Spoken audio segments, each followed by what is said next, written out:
یہ بھی پڑھا کرو، اور رزق کی وسعت کے لیے استغفار پڑھا کرو، استغفر اللہ الذی لا الہ الا هو الحی القیوم واتوب الیہ۔ اور ایک اور بھی میرے آقا نے عمل بتلایا ہے۔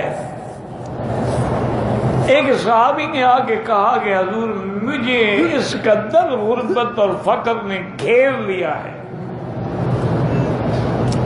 میں جو بھی کام کرتا ہوں فیل ہو جاتا ہے۔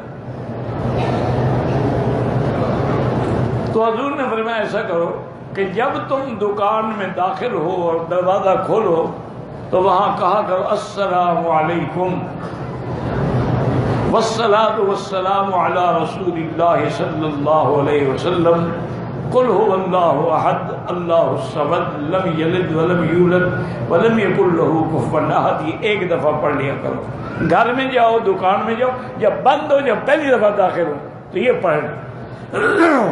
صحابی فرماتے ہیں کہ میں نے جب عمل کیا، چند دن گزرے کہ میں تو اپنے علاقے کا سب سے بڑا امیر کبیر بن گیا، میں مٹی میں بھی ہاتھ ڈالتا تھا وہ بھی سونا ہو جاتی تھی۔ پر یہ ہے مشکل کہ آدمی قرآن حدیث کے وظیفے نہیں پڑھتا۔ کوئی مکار پیر بتلا دے نا کہ ایک ٹانگ پہ کھڑے ہو کے قبرستان میں یہ وظیفہ کرنا ہے اور آنکھیں بھی بند رکھنی ہیں، تمہیں بلائیں نظر آئیں گی، ڈرنا بھی نہیں ہے، میں جو تمہارے ساتھ ہوں، کسی کو کھڑا کر دو بلائیں اس کو ویسے بھی نظر آئیں گی۔ قبرستان ہو، ٹانگ ایک ہو، چکر آئے گا، بلائیں نظر نہیں آئیں گی تو کیا ہوگی؟ اس میں کون سی پیر کی پیری ہے؟